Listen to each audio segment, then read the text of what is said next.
Hetna Belap Kuki channel Thusoh Lahkhom ngai ho zo se na bon oni khopha tunin zong van noi mun chumchuma kon Thusoh Lahkhom hu anangai khom kit ta hote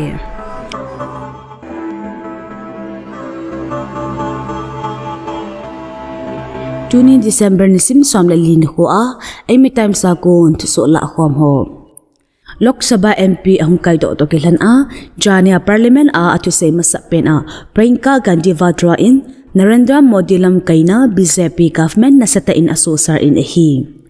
Narendra Modi lam kaina government in nampi nation go ho industrialize Gautam Adani khu in apilhan kicha tizat hui anun saun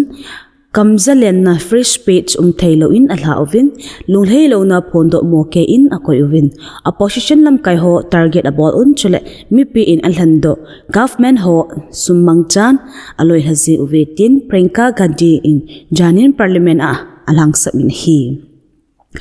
minute som thumle ni sung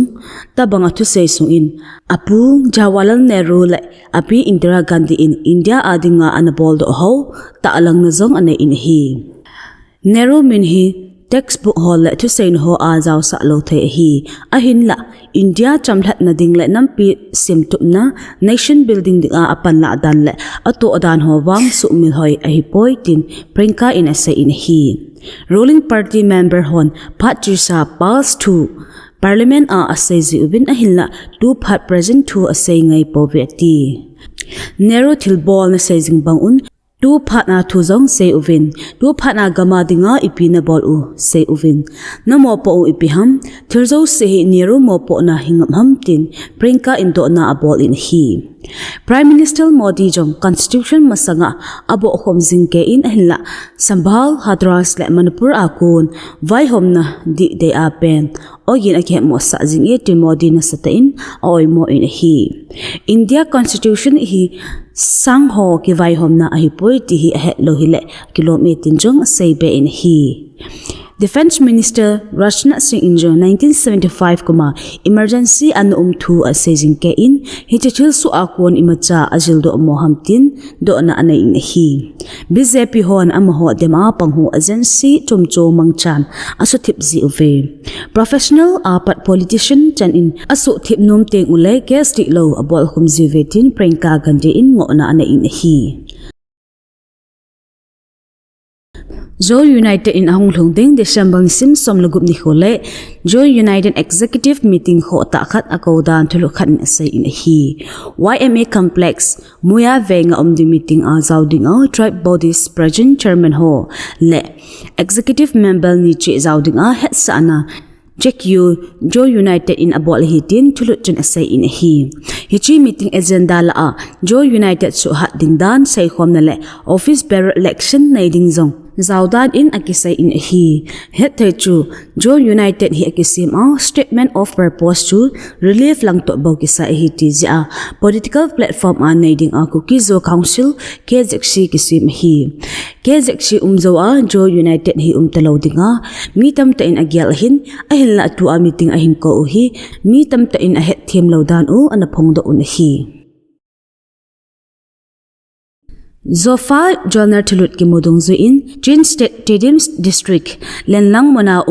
Chin Len Council Circle Pasal Hangsen Ho PDA Tidim CDM CDF Season CNA CDF C Kiloi Khom na dang duty ball na munchu JRAEC ho December ni sim sam lakhat 2024 Jan nidan ko velchun agabalu un CC sepai honjong aleka move akiti e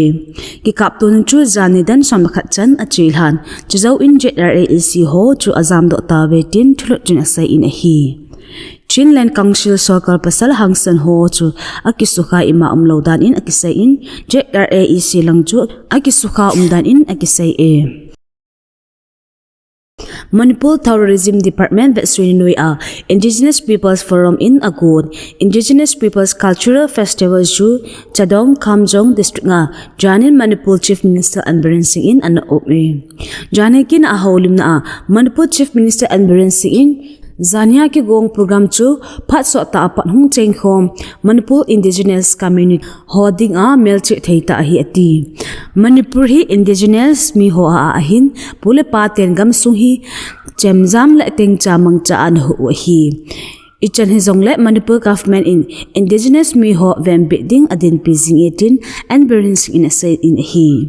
Manipula Indigenous mihon kamsuhi kumsang ni masangapat pula paten anhu u ahilang kahimul to akilaw 18 jong ase in hi.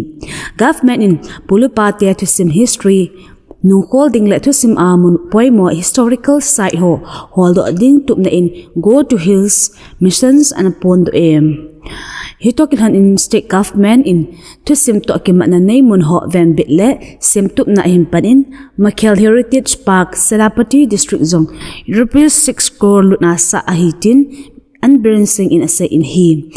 State suke go ho het do pat hitai ti hi Indigenous mihon het angai e tinjang se e. Population geography le mi pundan ki ba alodan ho het do na ding a. Government record le data ho pata study balling in and Biren nge na na in he. Khang tha ho hu do na ding a while on tracks ki chi pizing ding a hi ti.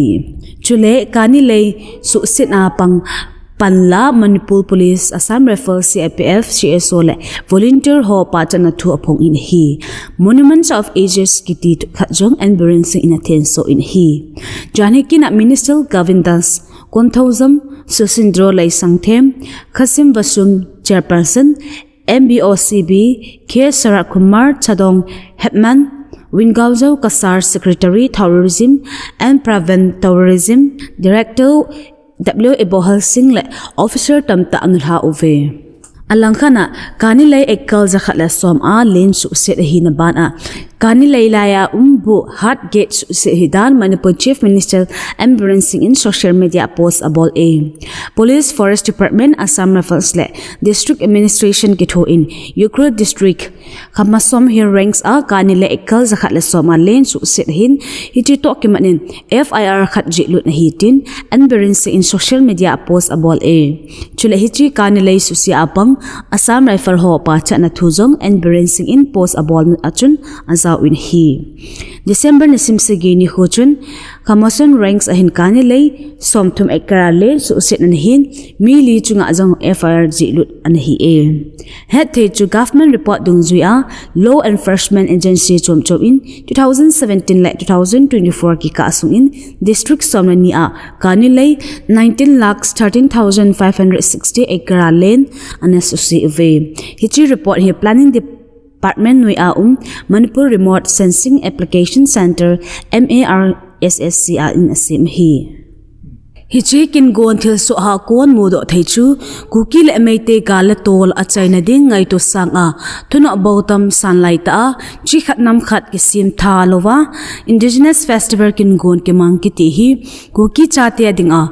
tina chunga chi ki sokhum tabang ahin chule gal hum ki patna kuki te narco terrorist ahi tia and Biren le meite mi piten asap jinglai uwa Chief Minister pun amma social media account hoa Ukhrul-Kamjong gamhup sunga Kani lay ekals lakwar akisomang etia kithang atta aso do jinghin azo anal a avai homle jatnam khat chunga bolsum asu naw phachina khat chu hi Tudi lamdi a vai hom a hi le tua ki sumang gamlai se mi hozong narco terrorist hiding do uchu a hi